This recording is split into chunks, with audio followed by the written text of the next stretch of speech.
Hello, everyone. Welcome to Mind of the Football Fans podcast, your go to home for all things Premier League football. I'm David, his spy, and I'm so pleased today because we have a special guest, my man, my boy, Tammy. Tammy, how you doing? Doing pretty good. Happy to be here. Yes, sir. Yes, sir. We've been actually been planning this for a long time. Remember when we first started talking about the pod, we've been planning on bringing you in. So Yeah. finally glad to have you here. Finally glad to hear you. Spy. The one and only Spy. How you doing? I'm very good, David. Thank you. How are you? I'm okay. I'm okay. I mean, I would love to hear your enthusiasm, but like, I get if you're not enthusiastic. I'm Some never things have been enthusiastic, happening. but I'm never enthusiastic. Though. Just in the regular day Okay. in the life. Yes, sir. Yes, sir. But yeah, it's so good for you guys to join us. We are really happy that you guys could join us if you are watching live, or if you watch this video later. So glad you guys could join us. As always, we have to start by saying thank you guys so much for your support. We appreciate it. Thank you guys for all the following on TikTok, on Instagram, wherever you on YouTube also. Thank you guys so much for all the love. And as always, please don't forget to like this video and hit that subscribe button, hit the bell so that you'll be notified whenever you know we drop the content for on every platform. Please, we love that. Thank you guys so much. And don't forget, this isn't the only place you can find us. Wherever you get your podcast, we're right there. Spotify, Apple Podcasts, Google Podcasts, we're right there. And we drop some good content for you guys also on TikTok and Instagram Reels, just some shots just to get your appetite going. So we love you guys and we appreciate it. And but yeah, again, Tammy's right here, Spy's right here. We're ready to get into some action, some match week 32 action precisely. But as always, we have to start with our questions of the week. And Tammy, obviously, you being our guest on the show, you start by answering the first question. First question is, what team do you support? And if you could give us a backstory to why you chose that team, we'll appreciate it too. Uh, so I'm a Chelsea fan. Always been a Chelsea fan.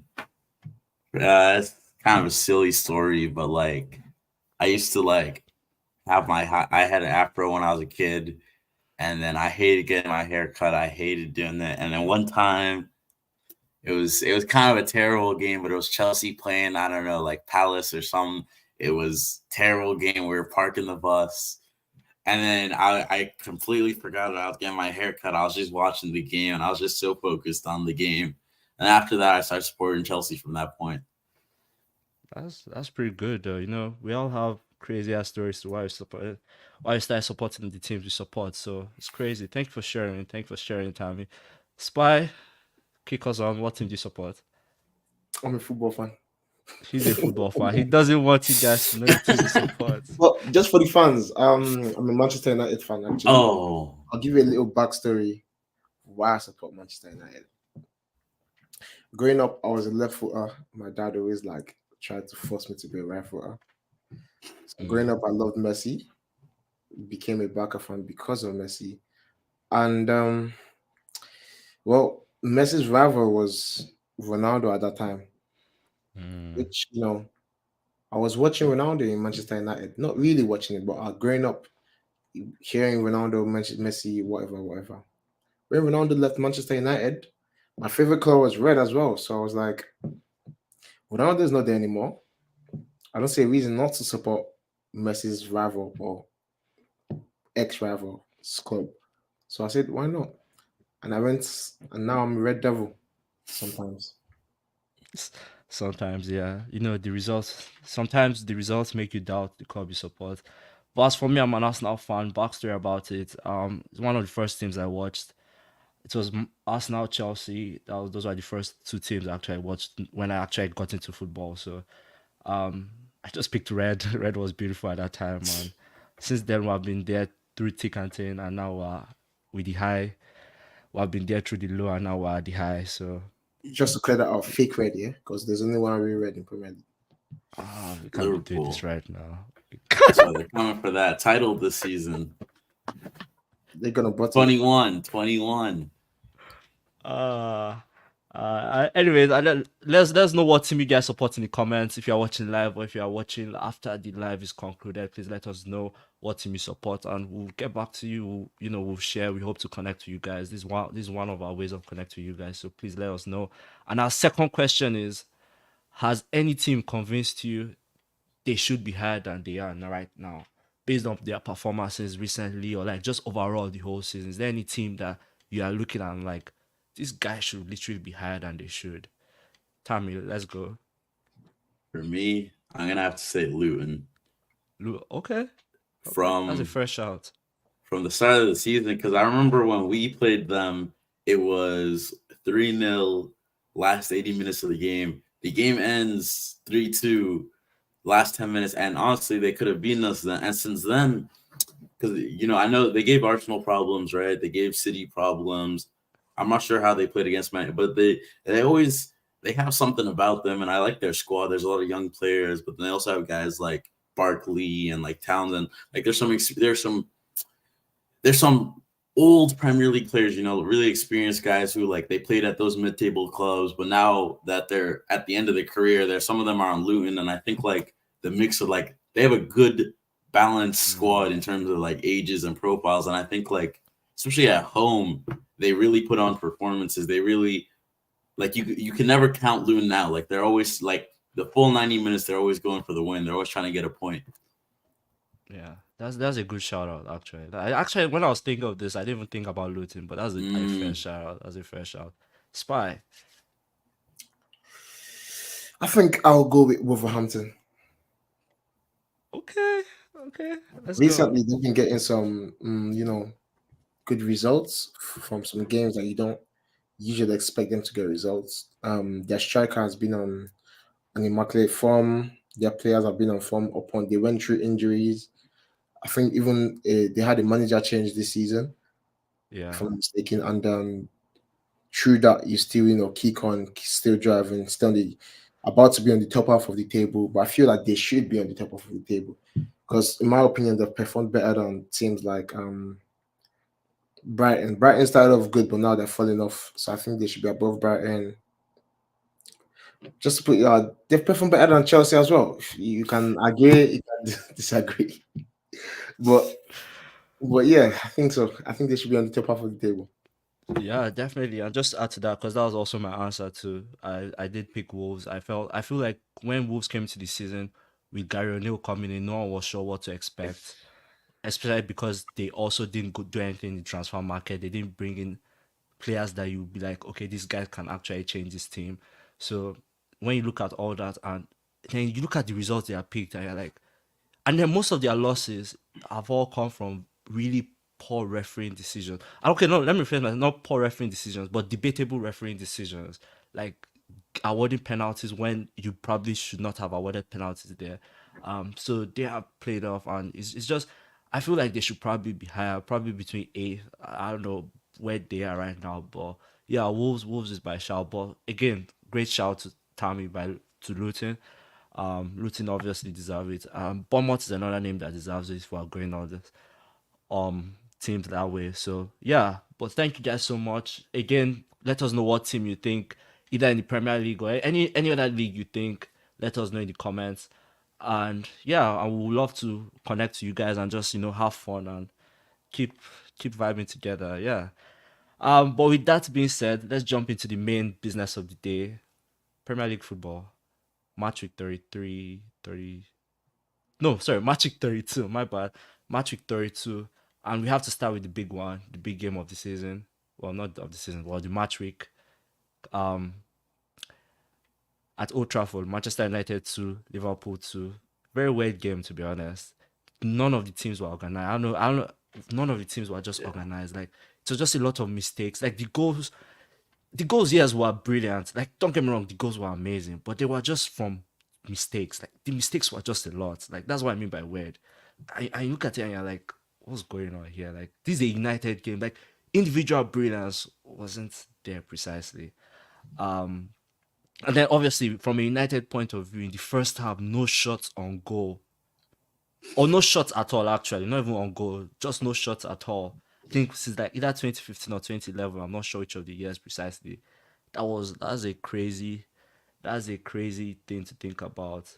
But And then from a Liverpool point of view, it looks like they were taking advantage of the chances they got. Like they were like, okay, if we miss this one, we'll get another one. If we miss this one, we'll get another one. When in these big games, if you miss a chance, you're like, oh my god, I missed this chance. Like this time they were like, oh, we'll get another one. So they were just like not scoring, if that makes sense. So what do you guys think? Tell me what do you guys think?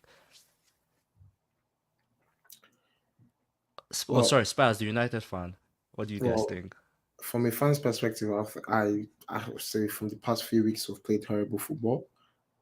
Tactically, on the eye, everything we've played horrible football. To go a whole half without shooting a shot on target, without even being posing a threat on Liverpool's defense, is absolutely mind-boggling for a fan's perspective. And this same thing, we saw this against City.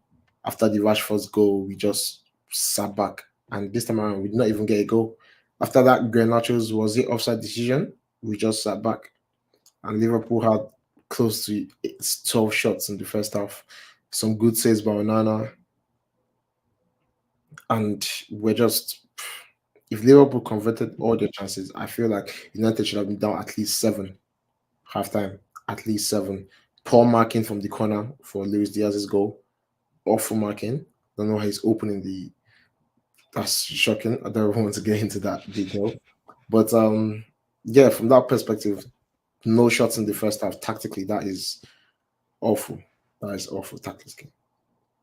Yeah, tell me from a Liverpool point of view, is this how what obviously Klopp came out and was like, he kind of played it out, kind of, blended it not to make it look like a big thing. But is this actually a big thing? Will this come back to bite them when you think I about it think in the long run? I think with only 7 games to go, it definitely has to be because the one thing that I don't think City or Liverpool will be able to catch up to Arsenal with is on goal difference. And so now you guys are tied on points. Before it was in Liverpool's hands, as long as they continue to win. And realistically, we've seen you at Liverpool, we've seen City go on 7, 8 game winning runs. So realistically, any one of you guys could win every one of your games from now till the end of the season. But now, even if you and Liverpool both went on to go and win all your games until the end of the season, obviously you'll beat them on goal difference. So I think winning that game was so important, especially against a poor Man United side. I mean, I want to draw it back to that Chelsea game earlier in the week. The fixtures are coming thick and fast. Yeah. Chelsea played Man U, they came away with something. I think really what you see with Liverpool in the past is that they always manage to come away with something. So for them to not manage to find that winner in the last minute, I think that's a big blow on their chances of winning the title. Yeah, no fair. So um looking at big picture, who do you think was more happy with the points? I think it has to be Man U. I don't think that point does anything for Liverpool. I think especially talking to a lot of my friends who are Man U fans, a lot of stuff I've seen online.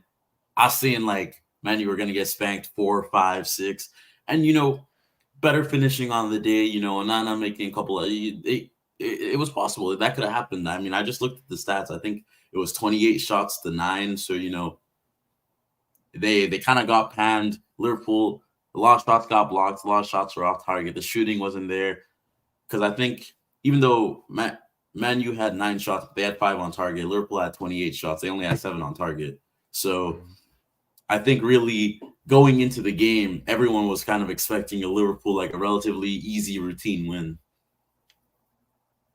Spy, as a United fan, what do you take? Do you see that? Do you feel Well, that? from if you're talking from a stat perspective, Tammy is right in every way. If you're taking from a stat perspective, but if you're talking on the eye of football, we all know that Liverpool actually got lucky with that point. Do you get what I mean? If it's we both watched the game, yes, Man U was supposed to lose that game, 100%. But situation came by with 2-1 up, questionable, very questionable penalty, I very was I questionable was going to penalty go on there. Harvey Elliott, very very questionable. I don't know why a big game like that you're not going to VAR to just confirm it. You don't even need to change your decision. In my perspective, It's a big game, possibly title deciding game. Go confirm it. Because if Liverpool, had that extra 2 points, they'd have been top of the table now with like 2 point gap over Arsenal.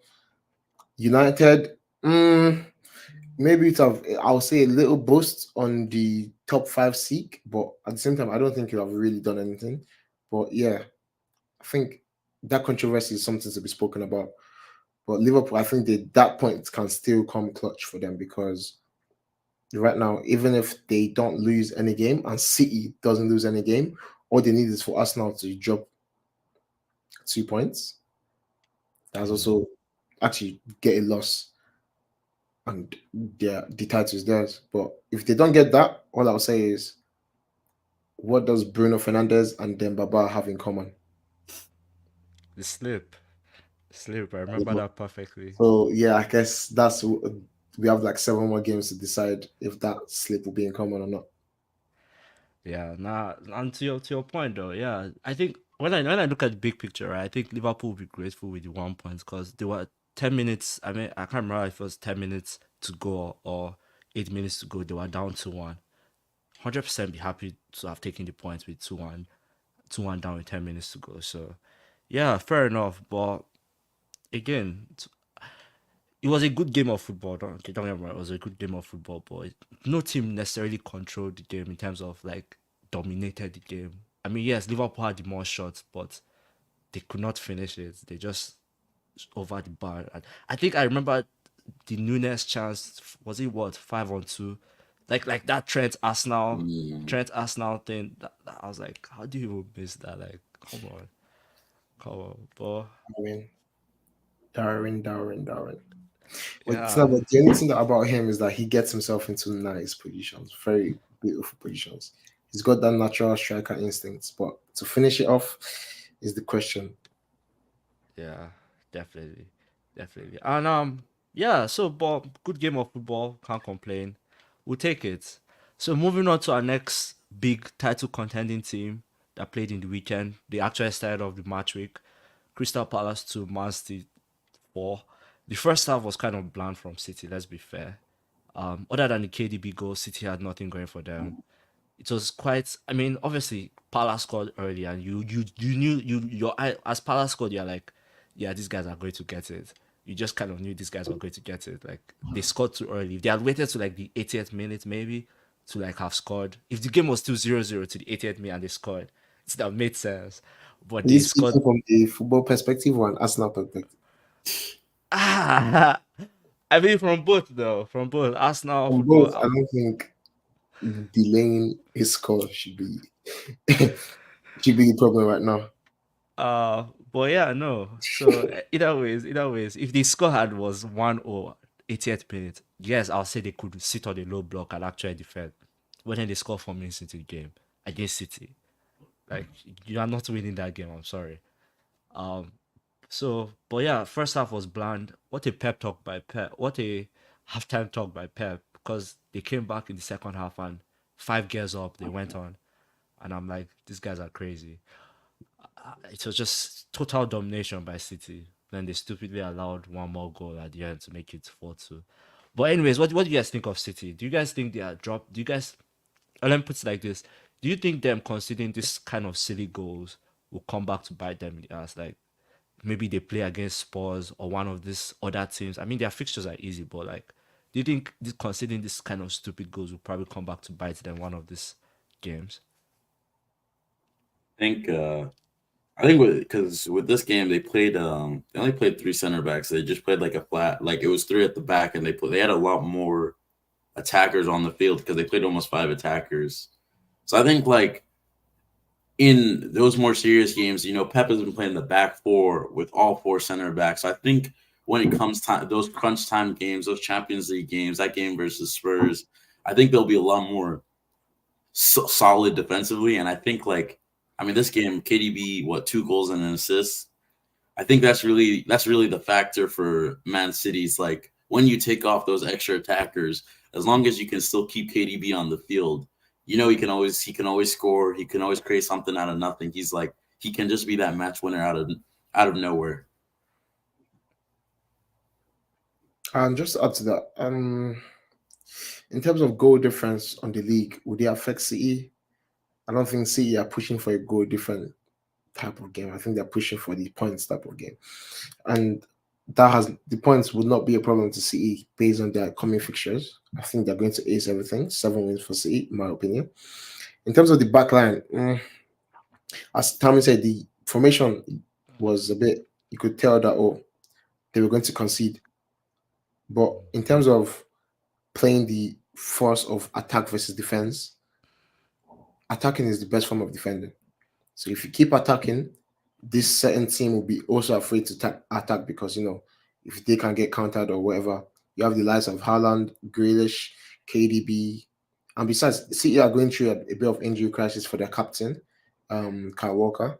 I don't know if it's an injury crisis or if it's a family issue, but I think it's a family issue. But that is yet to be decided. But yeah, I think in the long run it wouldn't affect City because it's not going to be a goal different decider. I feel a team is either going to drop points. Probably Liverpool might drop points, and Arsenal is going to. Yeah, so that's what I feel. Spy, you keep doing this. You keep doing this bottle thing, and I'm like, okay. You did it last season. You might as well double it, no? Double or nothing. See, there's a difference between bottling something and being not ready. Bottling something is where you know how to do it, but then you end up just falling. Yeah, I'm so Arsenal sorry. did not know how to do it, That's just so you know. no, Okay. no, no. I don't want to hear that. I did not know how to do it. You're a footballer. You get paid for this. Okay, There's a level of experience that comes okay. with It's just like you telling me in my first cup game I'm going to perform awfully because I don't know what a cup game feels like. I'm sorry, you're a footballer. You get. These are the intensities. These are the high stakes. But if Arsenal cannot perform at high stake, I'm sorry, but you have to give them a ball because they cannot do it. And leave it for the big boys that know how to do it. That's what I'm saying. lovely, lovely, lovely segue into the next game. Next game now, three-way title race. Brighton nil, Arsenal three. This was a very professional performance from Arsenal. Let's be frank, very Shocking professional. performance from Brighton. Okay, there are two ways to look at it. Yes, shocking performance from Brighton, but also a professional performance from Arsenal. Arsenal didn't look scared one bit. Like Brighton did not pose no threat whatsoever to Arsenal.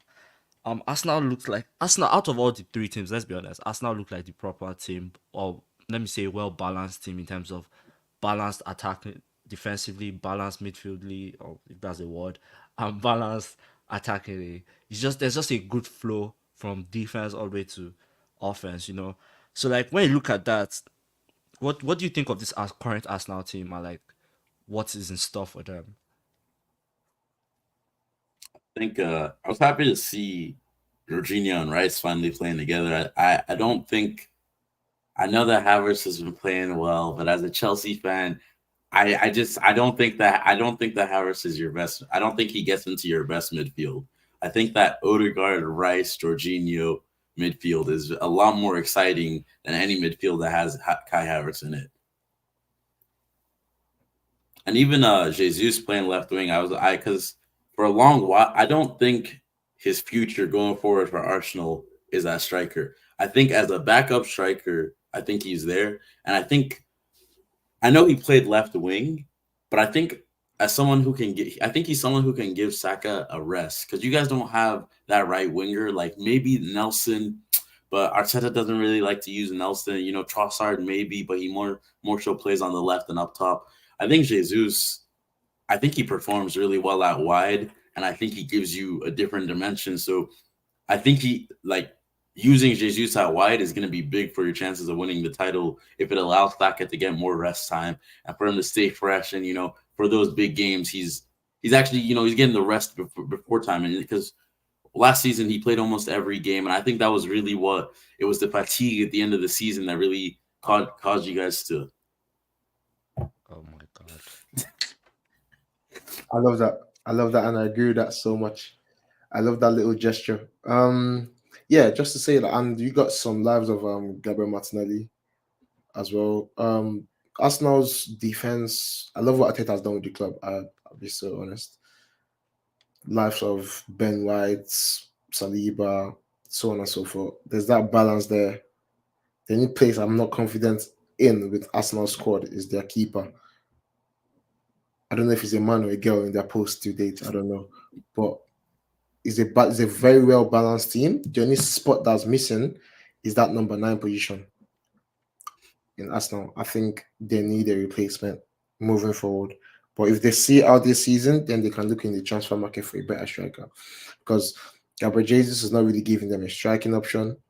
Kai Havertz, I don't know what he does. If he plays first nine, if he plays starting nine, I don't really know what Ateta is doing with that. Sometimes he plays midfield, sometimes. But yeah, you could like we saw a little of something that we haven't seen in a while, which is Rice and Jorginho in the midfield, which is not a. I mean, we've seen it in a while, but the balance is nice because I like the way Rice, he's worth his money. Because if a team should buy you for that much and you don't hear in the media about, a question on your price, then it means that you're playing good football. And good leadership by Odegaard. He's shockingly a good captain. But that's all I can say about Arsenal. Ateta has done really Yeah, good with the club. yeah, no, definitely. And even when you look at the Kai Havertz, just to go back to the Kai Havertz point, a goal and an assist. I think he's now into double figures this season. He's had more goal contributions this season in the Premier League than he did in every season at Chelsea. And this not he's not a dig at Chelsea. It's just I feel like because of the stability of Arteta and like the games he's been getting, and obviously changing position obviously helped, whether it's a false nine or an actual nine he's playing. It looks like that's what suits him better, and you can see the productiveness. Even his all round play now is become better. Previously, like I remember some games he would get the ball on the halfway line, and instead of getting that half turn, he then passes it back. But now you see he's more confident now. He gets the ball halfway line, he then half stun and then gives it to Saka, gives it to whoever the other wing guy is, whoever playing. But yeah, I do agree, you guys. Arsenal does, from an Arsenal point of view, this season obviously is just to kind of ride it out, and whoever plays the nine is just to ride it out. And then going to the summer. But who do you think is that nine that Arsenal you think should go get or can actually get potentially? Because that nine position is a very scarce In position. terms of a player that's going to fit in Arsenal's or Ateta's work, what we've seen that he's trying to do with Kai Havertz, he's also trying to do with Gabriel Jesus. What I've seen, I think the striker that will fit in perfectly will be Oli Watkins. In Mm, my perspective, I feel he's going to fit right in. He's going because he's a striker that complements people around him. He's going to complement Saka. He's going to complement Gabriel Martinelli or whoever plays on the left. And I feel him and Odegaard, they'll have a good understanding because Watkins is always trying to break in behind the defenders, and Odegaard is always trying to look for that pass in behind the defender. So I think they'll have mm, very good understanding. Yeah. mm. Tammy, I saw think you shake your head. You agree? I agree, but I don't think Villa sell like he's Watkins is an Arsenal fan because I thought about this one before, but I don't think Villa sell him for anything after the season he just had for them. But for me, I think it's Ivan Tony. But the only question I have about Tony is his bet because now, especially now that we're hearing Tonali has more charges against him, I really want to. If you were to go and buy Tony, you really want to know that he's done, that he's learned his lesson, that he's not going to because you can't put out because he'll probably be 80, at least 80 million. And you don't want to spend 80 million on a player and he goes and gets banned for something that has unrelated to his football. Mm. No, definitely. Honestly, I'll take any of them. To be honest, I really don't care. I'll take any of them. You know. But yeah, That's a those are desperate fan right there. what? That's a desperate fan right there. No, no, I'm not being there. It's just like, would you? Okay, It's easy I'm to not even upgrade going. on that position in that squad, is all I'll say. I'm not even going to look too deep. But anyways, we've talked about the top three deciding or contending teams. Um, when you look at this week, and Spy, I told you I'll keep asking this to you. When you look at their performances, does it change who you picked as winning the league, or does it tell you more of who is going to win the league? In terms of performance, you could say Arsenal, but we know them to be a that job. So I'll still stick to City or Liverpool, in my opinion. But I'm more confident in City because Liverpool. their midfield looks very shattery. He was you have I'll not say I'll say small and inexperienced players in their midfield. Don't get me that those are some brilliant players individually, well talented and whatnot. But there is that experience that you need. That's why the likes of Jordan Henderson, who he wasn't that bright of a player, but you need that experience, you need that leadership. And Liverpool they're lacking that in the midfield. They are also lacking in the attack, but Salah is always there to complement to bring you forward. You have the likes of Luis Diaz that can run from today to tomorrow just for the badge, which that's what we like to see in a player. Darwin Nunes as well. He's always trying something new. He's always trying to be in places you don't expect him to be. And as a striker, he's doing pretty well. Just a bit more goals and he'll be a speaking point. But yeah, in terms of everything, I think Arsenal, if they head down, don't drop any points, as we've seen previous games that they've been playing. I think if they don't bottle it, they're favorites. And the reason I really don't want Arsenal to win is because the fans are so annoying that if they win this title, we as Chelsea fans, we as Man U fans, we're going to hear it from now to 4 years. Yeah, I think I've never seen Arsenal win in my lifetime. They won it 2004 in May. I was born in September. I've never seen Arsenal win in my lifetime, and God willing, I never will. Amen. Oh, oh Amen. my God. Come doing this year. Come doing And this you year. know I'm what? Do you sorry. want to know the funny thing is about Ikani is like the Arsenal fans, if you speak to them about football, they still address back to their golden Premier League, Yeah, which was one like 2 months after I was born, which is very weird. Like I yeah, don't know. This is not in my lifetime. yeah. Why are you talking about something that happened over 20 years ago? And there's been Let's nothing speak of since the then. present. So imagine if they're not winning this season, it means that we're going to hear it from now to the next 10 years. My kids And will be hearing about it. Ah, lovely, lovely stuff. It's nice to hear your love for my team. It's nice to hear how much you love us. But yeah, let's the top three is done, but there are still battles all over the table. Next up, Champions League battle play, battle for the last Champions League place. Spurs 3, Forest 1. Um, what a goal by Van der Ven. That was a crazy ass goal though. That strike, that was fire though. But it looks like Spurs are not really too keen on the race. Like I mean, obviously Ange came out and was like he doesn't care about the top four race and he has said it numerous times. But do you think there's just an element in the sports team that they're like, we need to secure this fourth place? Do you think that's what is in their mind? Or they're like, we just want to be getting W's and play good football, kind of build for like next season.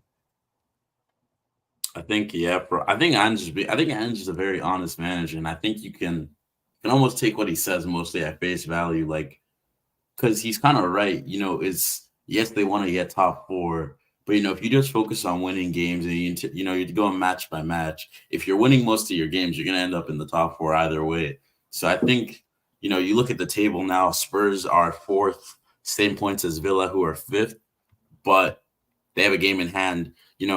There's really not that many games left. 6 games. If they win their game in hand, they have 6 games to go with 3 point lead. I think with how they've been playing this whole season, Van de Ven's back. Some of their key players are now back in the last because they really only started dropping points and allowing Villa to close the gap on them when a lot of their key players went injured in the middle of the season. So now that they're back, I don't really see them slipping up. I think that they built a real team there. Like I think there's actually something that Ange is really starting to cook with that squad over there. Mm. Just so you know, Spy loves Ange.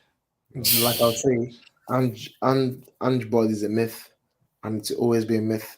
That is Pep's ball in Tottenham team. But yeah, as a manager, you don't want your players to be under the pressure of a Champions League spot, under the pressure of whatever. You just want to focus on what's in front of you. So if you're focused on what's in front of you, as he said, you end up if you get the results, you end up being in top four regardless. But once you start getting that mentality, oh, we're looking for a Champions League spot, we have to. You end up, be a bit of pressure, and you might just slip up. But Villa, they've played 32 games, which is one more than Spurs on any other team.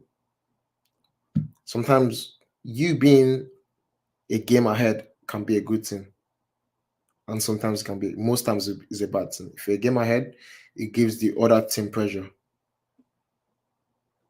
But if you go down, if you're a game down, you're looking, oh, we need 3 points in this and that, whatnot. But if Spurs do get that win in their game in hand, I think with their fixtures, I think it should be easy top four for them. Yeah, and I mean Spurs does decide. Let's be sincere. Spurs are the ones that are going to decide this title race, whether they like it or not. They do play City at home, play Arsenal at home, and then play Liverpool away. So they will decide this title race whether I like it or not. So if they do drop, and I think City game is the game they have in hand. So if they end up going to, if City come and then they end up beating City at the what they is it White Hart Lane or whatever they call their stadium. Is Um, a Tottenham Stadium now. yeah, Tottenham Hotspur Stadium, whatever they call it. If they end up beating City, they have the advantage over Villa. So yeah, but then also moving on to Villa, that was shocking. It's 2 goal lead. They allowed a 2 goal lead to slip to Brentford. Brentford scored 2 goals in like the space of what, 6 minutes, 5 6 minutes. Yep. That's crazy. And and Beautiful obviously, passes by Sergio Reguilon, by the way. yeah, that was a good game by. Said he had a good game. He made it to Alan Shearer's team of the week. So that was good, big ups to him. But yeah, but Spurs are just above Villa on goal difference. But obviously, Spurs still have the game in hand. Um, how concerned should Emery be considering they let a 2 goal lead slip and they almost lost the game? If not that the keeper, I don't know what he was doing. He came out and tried to punch the ball, and then obviously Watkins, you know, headed it in. What was should Emery be worried? Like at home, 2 goal lead slip at home. I think, I mean, to concede 3 goals in 9 minutes, because it was only in a 9 minute spell that they conceded all these goals. I think that as Emery, you just have to write it off and just say it was a lapse in concentration. They lost their heads. The first, because sometimes it can happen. The first one goes in, the momentum's going against you, and you start panicking. So I think for him, you just have to write it off. You just have to say it was a momentary lapse in concentration, and you just have to move on from that. I don't think you can dwell too much on that game. And I think for Villa, I don't want to say just be happy with where you are, but like I think that this season they've really overperformed from what I expect. Like I've personally, Villa's been my second team since they came up. I've always been expecting them to do well, so now I'm almost upset because this was the one season I predicted them not to do well. I thought that they would slide back. I was expecting them to finish maybe seventh, eighth coming into the season, and really, I think that there's almost no way that they don't finish in at least a Europa League spot. And I think that that's a good season for Villa. Yeah, definitely. Yeah.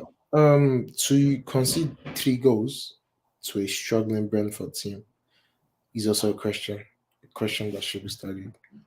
Because I won't say they're struggling, but you know what I mean by a struggling side. Because they're not really as comfortably away from the relegation zone. It may look like it, but if every team win their games and they don't, they might just sink in there. A team that could not finish their chances against Manchester United, and they go to Villa and then they get a point from it. I think Emirates should actually be worried. Plus, their next week they play Arsenal away, and Villa's home this season has been like Liverpool's home. When you come in there, you're a bit frightened. That's exactly how Villa Park has been this season, and for them to get a point from a game that should be a 3 point game.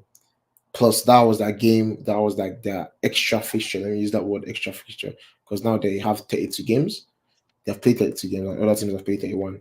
So I think it's something that should be watched on. But we know Villa to perform against big teams, and they'll definitely get 3 points against Arsenal. But that's not the point. The point is, this season I expected Villa to do well because the man, and when I mean the man, I mean the man, Sir Alex Ferguson. He predicted Villa to be in top four.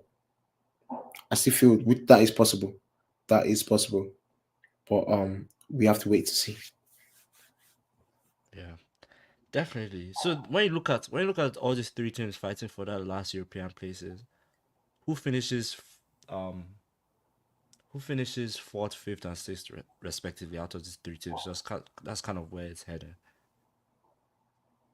I was just looking at the fixtures for all of them, and I didn't realize how tough that Spurs and Villa running are for both of them. Because I think you're saying that Spurs they still have City, they have Arsenal, they have Chelsea, and they have Liverpool, right? In the last 7 games of the season. And even Villa, they still play Chelsea, Arsenal, and they have one more big game in there as well. So I think they both have a tough run in. I still expect Spurs to maintain it. I don't think Man United's in that conversation because what it's a 12 point gap. It's an 11 point gap between them and Villa and Spurs. I don't think they can close it. So Man U will take sixth, and I expect Villa to finish fifth, and then Spurs in fourth. Yeah, Spidey agree that.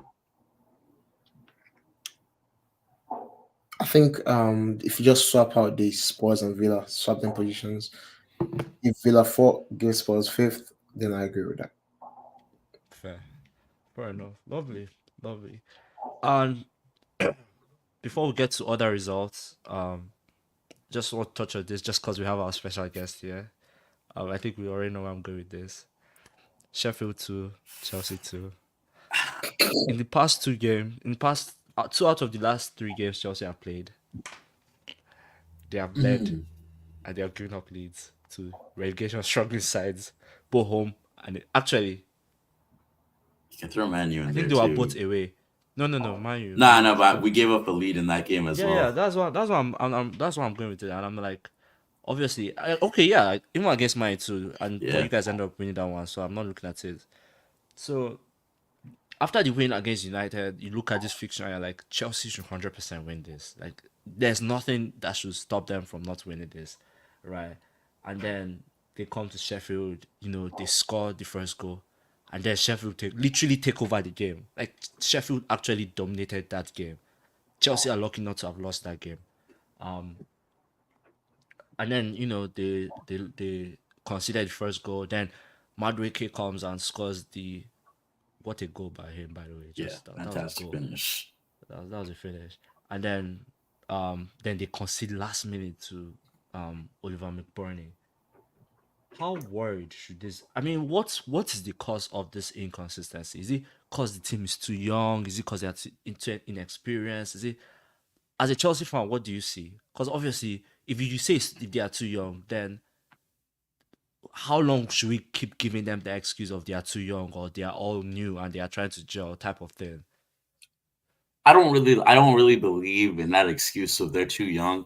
Obviously, I don't blame Poch for that because they are. I think that is true, but ultimately the club decided to bring in these young players, and that's what we have. So we can't keep saying they're too young.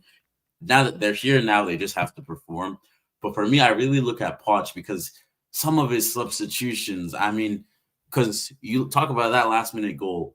Before that happens, he brings on Badiashile and Cesare Casade, right? And when you look at that goal, Casade gets beat.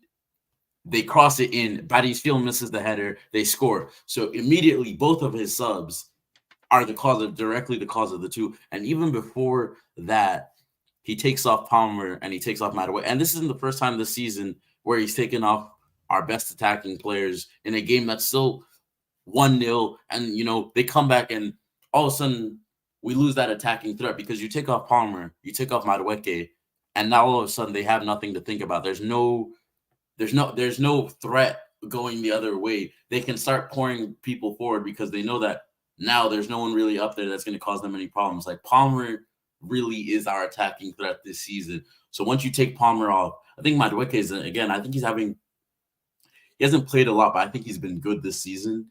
And so now you take off what were are really the only two threats we had that game. And I thought maybe Palmer was injured because there was a big tackle that they were lucky to not get a red for.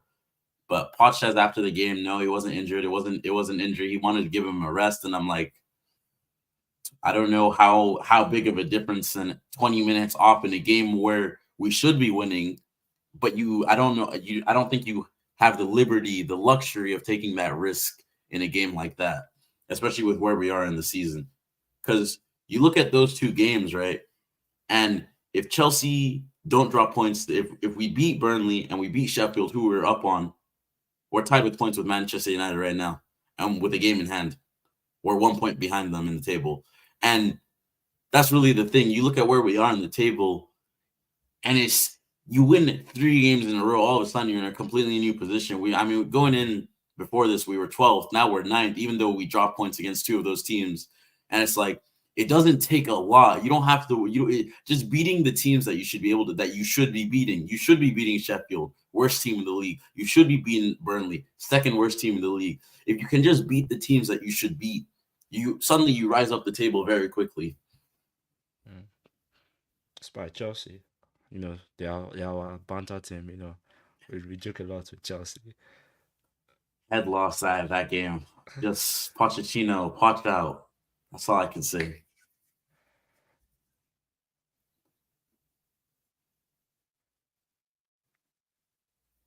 I think you're muted. I think he's muted, yeah, or something. I say it's about Chelsea. They perform when the stakes are high. That's When very the true. stakes are That's high, very I true. mean like when they're playing against a big squad. You saw that performance against City in both fixtures, Yep. against Liverpool, Arsenal. against Man U, against Arsenal, Spurs, even. Spurs as well. But when you play last place in the league, Sheffield United, you forget how to play football, which is to me, I think is a thing of the players being too comfortable. Because when you're not comfortable, when you're out of your comfort zone, that's against the big club, you perform. When you're in your comfort zone against small club, then you don't perform. I think it's not a matter of Pochettino out. I think it's the Chelsea side. I think his mindset. Yes, Pochettino has made some terrible substitutions, but if Chelsea don't have faith in their young players, also like bring in some additions to build up the back line, so on and so forth, they will become a second Manchester United as we not even a second Manchester United, but it was worse than what Manchester United is going through. Don't get me wrong, Chelsea have been going through it as well ever since the little Russian war with Ukraine. That was like the starting of the downfall of Chelsea because Mm. Abramovich he left. Then they brought in a close to a madman as a as an owner. Don't get me wrong, he's close to being mad. You know, signed a TikTok star for 100 million, which is shocking. Shocking. 62 million, but Pretty sure it's 100 million. nah, I'm pretty sure. Who are we talking about here? Because there's too many British. of them for me to count now. Too many TikTok stars, Too clearly. many of them. Too many of Emojis. them. Emojis to be precise. 62 million pound. It could Emojis. rise up to 88, but with the way we're looking, I don't think we're going to win the Champions League anytime soon. I don't think we'll win the Prem anytime soon. So until then, he's 62 million. Oh, I agree to disagree, but okay. You signed a TikTok star, Modric. You signed.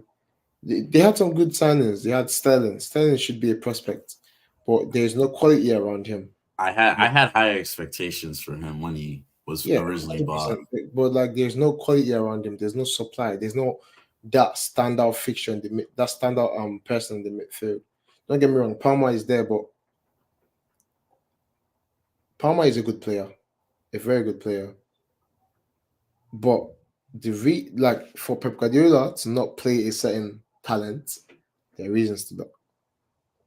Reasons like maybe this player cannot perform without people around him, or maybe he can only perform with bad people around him. You know, whatever, whatnot. Palmer has been performing in Chelsea because there are bad people around him. He is the point of focus. Don't get me wrong. He's a good player. I'm not taking anything away from him. He's the point of focus. He's not even Sterling anymore. Now it's Cole Palmer. Cole Palmer is the watchword. Um, there's no spark in their defense. Their keeper, Jesus Christ. And yeah, I don't think it's a thing of Pochettino. I think it's what he has had to work with. Because don't get me wrong, he has had the money, he has the money, but at the same time, Chelsea are under the risk of an FFA if they overspend now because of the amount of young people they have there scored, this and that. And I feel that they're trying to build for the future with the young players. They're trying to like build a good squad, just like what Real Madrid is doing right now. Have a squad for the future, 4 years time, 3 years time. That's what they're trying to do. But I don't think those are the players you want in the future. You don't want Madueke, you don't want Michael Jackson. Sorry, Nicolas Jackson. You don't. It's crazy coming from someone horrible up front for them. But yeah, he is Chelsea. He is Chelsea. I've already predicted that they're coming 10th place this season, which I don't think I'm going back from my prediction. But he is Chelsea. What can I say? Yeah. Yeah, and, I and mean, when you look, yeah, okay, go ahead. good time. No, go. I was just gonna say I can kind of agree with the Poch sentiment. Like for me, Poch isn't the right man for the job, but I don't think like he hasn't been given the tools to succeed because we talk about money, but the thing is when the problem with like our spending is that it wasn't under one manager. It was 300 million under Tuchel, who they fired 2 weeks into the season. It was another under Potter, who they fired a month after they spent I think it was 300, 400 million in that winter window. They sacked him a month after that. Then Poch comes in. Again, they're not really bringing in, like, the club has transfer targets. So the club has a policy already. And Pochettino actually disagreed with the policy during the summer. But so for me, Pochettino he's not the main problem at Chelsea, but he's one of the problems. I think the problems are all stemming from the ownership and with the policies that we have going, like this focus on young players, this under 25 requirement. I don't know, because you were talking about Sterling, and for me, Sterling has really been, for me, Chelsea's biggest disappointment this season. Because I look at him, he's on almost 400K a week. I look at him as the most experienced player, and then I compare him to Palmer. And I think, they both came from City, and I think Palmer was performing at City because for me, I've been looking at Palmer since he was 17, 18. I bought him, I had him on FM. Chelsea played Man City 3 times in the Cups last year. He played in both of those games, and he was one of the best players in both of those games. This season, when he played those first 2 games of the season for City, again, he scored in both of those 2 games in the 2 Cups. So I think Palmer is generally the truth. I think under any circumstances he would perform. I think it's true he's getting the ball a lot more at Chelsea than he would have at City because, he is the main man for us now. Palmer is really the only. But for me with Sterling, it's the amount of simple one-on-one situations with the goalie where, like, Sterling has missed at least 6 or 7 1v4s with the goalie. And every single time he's gone for the shot and he's just hit the goalie directly. And I'm like, Palmer's right next to you. Just square the ball. It's the same thing with Harry Kane, with what happened with Harry Kane at that World Cup. Just to add that, I think that is not also a Sterling issue because the only player that in your squad that has been in a one-on-one situation and passed has been Palmer. Every other person they tried to take on the shot. We saw against Spurs in the midway through the season. They had like 4 1-on-1. Spurs were down on the red card. Nicolas Jackson had the 1-on-1. Squared the ball to make. He was a 2-on-1. Sorry, squared the ball. He decided to take the shot. Keeper saved it. Sterling as well, so on and so forth. But in terms of chances missed, from Sterling's, let me use CV, he should not be missing those chances. That's where I differentiate him from those other ones. Because with Jackson, I'll give him, because Jackson, he only recently became a striker. It was only the 6 months before Chelsea bought him. Before that, he was a left winger. Footballer. Do you agree? I think Jackson is good. I still have my stocks I invested in feel I'm better than Jackson. Jackson. I don't feel. I know I'm better than Jackson. In 3 years, we're talking about the best striker in the league right now. We're talking. Yo, baby Jesus. That's my nickname for No, he's Jackson. no, he's not Baby baby Jesus. He's Jesus. baby upset because he's an upset. He's a waste of money. He is not what you need in He was this. 30 million. These expectations. I don't He's know a where they come championship player. from. He's a Div 1 player. He's not a Premier League player. I'm so sorry. He has missed close to times 3 of what he has scored this season. He still scored. He still has what 10 goals, 4 assists on this. That's just for your first season in the Prem. That's a decent. How many goals is Hoyland on Hold on, in the that's Prem? good. Sorry, Jackson has been good. Outside of the finishing, he's been good. but Hoyland has been injured. Jackson broke his hand at this. He went to AFCON. He broke his hand. He missed games. I believe he He still has you wears a there, cast. Spy. Spy, he has you Yeah, there. but he He missed. went He he missed a went to couple games AFCON when he now. broke. Yeah, thank you, thank you. He But has you there. in the period of the AFCON time, I believe Hoyland was injured as well. So I don't get where we're going with this. Jackson has clearly Anyways, played more games than Hoyland. Hoyland Hoyland's on is a better clearly a team. better player. I don't. I'm I I'm I'm I'm clearly a so better sorry. player is crazy. I'm so sorry I have to cut you guys short. I can always send your numbers. You guys can continue this. I have to cut you guys short just because we're on a time limit. But yeah, Chelsea. Yeah, I do agree. It's by 10th place is why I see them finishing. Just because I know that they will drop some stupid results to some teams. So, but just a quick take before we round up. Palmer, first 15 names on the team to Germany. I think I was surprised that he didn't play during that last international break, but Southgate said he got a knock in training.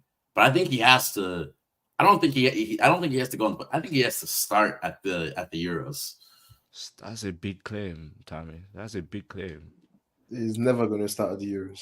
I don't think he will because Southgate is clueless. But I think that best Regardless of team. the manager, regardless of the No, except his Poch. Except his Poch. regardless, even if it's If it's push. anyone with who knows what they're doing, they'll play Palmer. Absolutely. No, absolutely no. Absolutely not. If there's anyone that knows that they are not, I'm not even sure if Palmer will be on this squad.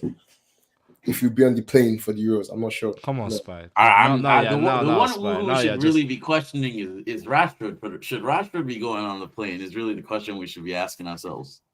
I agree with that question as well. I I'm don't think he glad. should be on that plane. I think he should be in the gutters of these slumps. Getting, I don't know why Rashford's hype is there, but Palmer on that plane, On that maybe starting 11. starting 11. That's a stretch. That is a stretch. Sorry, so many people ahead of him. So many people ahead of him that were not also called up. But I'll let it slide over there. yeah, lovely. I love it. I love this conversation. Let's have some of this in times to come. But let's just browse through the other results quickly. I just hear some things. Everton won, Burnley nil. Much needed 3 points from Everton for Everton just because they got deducted 2 points extra today again. So that's making it what 8 points. So we're still back to what they deducted previously. So 8 point deduction, bringing them down to 16th. Yeah, yeah, which is kind of just 2 points above the relegation zone. That's kind of sad. Burnley, I said, Spy. I remember some time back I told you it's written in the stars already. They are heading back down, and yeah. Fulham nil, Newcastle won. I guess we can say it's a much needed win for Newcastle. Pretty much needed win for Newcastle. So definitely, definitely. Wolves won, West Ham 2. That was shocking refereeing from that game. That game was shocking. The refereeing in that game was shocking. I don't think Wolves deserve to lose. And this is one of those games where you're like, really? Like, come on. Like you look at it, you're like, come on. Premier League, the so-called best league in the world, and you're having all this. And I don't like bashing referees, but like, come on. Shocking decisions made in that game. Yeah, and then to round up match week 32, Luton 2, Bournemouth 1. Um, Again, much needed win for Luton. Looks as much as I made my prediction earlier in the season and Spy, we both did. Were like these guys aren't going nowhere. They are pretty much in there. Like just goal difference separating them and safety actually because they're on level on points with Forest. So they are pretty much in there. But yeah, yeah. Any big shocks or surprises from this week? Yeah, Brighton's performance shocking, shocking, shocking, shocking performance by Brighton. But I think that should be about it. Every other thing was Yeah. expected. You know, Chelsea dropping points to the last expected. Um, Uh, Man U playing like you're afraid to kick the ball expected. So I think that's about it. yeah. Yeah, definitely. Tommy, any surprises, shocks? Yeah, I think that Brighton performance was a little. You would Hmm. expect more from that. I think Chelsea dropping points is really the surprise, considering it should have been such a routine game. But it was just the whole performance was really just so bad. So I think the whole performance is what I'll say was a surprise. Yeah. Yeah, definitely. And yeah, but obviously there's Champions League football this week. Arsenal and City are in Champions League tomorrow. They play tomorrow. Um, then Dortmund and Atletico and whoever. I don't even care who's on the other side of the brackets. To be honest, like let's be honest, I really don't care who's on the other side of the bracket. They play Wednesday, so there's a real possibility that if everything goes the way I'm hoping, Arsenal can would play Man City in the There is no semi final. possibility. I'm sorry. Yeah, I don't know if a man who are struggling against Porto are going anywhere in the I'm Champions really League. sorry. There's no possibility. Yeah, you This can get hopes. You can get high hopes because Bayern's manager right now is a shocking guy. You know, Oh, an why are ex we disrespecting an ex Chelsea manager Tommy shocking. Tuchel? An Yeah, ex an ex Chelsea manager shocking, shocking, shocking, shocking. So I think you guys can have high hopes. Getting a result from that. Yeah. You see, this is why I don't do. This is why I don't do team ups with again with other teams. It's just come here and be teaming up against me. Well, it's true. You guys have never been in that position in I think since Henry left the club. You guys have never been in that position. So enjoy it while it lasts because it's not gonna last. Yeah, no, definitely to be a good game. And then we have match week 33 with as you say, 7 more games to go. There's still a lot of football to play for. 21 points still left to play for. Um, and that's what we're here for. We're here to give you guys all the details, all the juices, all the teas, if I may say teas. But this has been amazing, gents. Absolutely love this. Thank you guys so much for sticking with us. As always, please don't forget to like and subscribe to the channel. We appreciate all the support and love. Again, this is not the only place you can find us. We're pretty much everywhere you get your podcast, and we'll have some good content for you guys on Instagram or TikTok. So please keep following that. Thank you so much for all that. And to our special guest Tammy, thank you so much for joining us. Thank you for all the insights and the statisticians. You are quite the statistician, I must say. So thank you thank so you for much for having me bringing on. us that. Yes, sir. It's a pleasure. We hope to have you back soon. Spy, any last words before we round up? Chelsea is trash. We beat Man U though. Uh this is the banter we love. This is the good banter we love. But anyways, Tammy, thank you guys. Thank you, Spy. Always a pleasure. Thank you guys so much for tuning in. Again, please leave the comments. We'll definitely get back to you guys. Have an amazing week ahead. Don't forget Champions League football tomorrow, and also match week 33. Please watch it. We'll be back next week with another amazing episode. Be safe, be healthy. Thank you guys so much. We're out.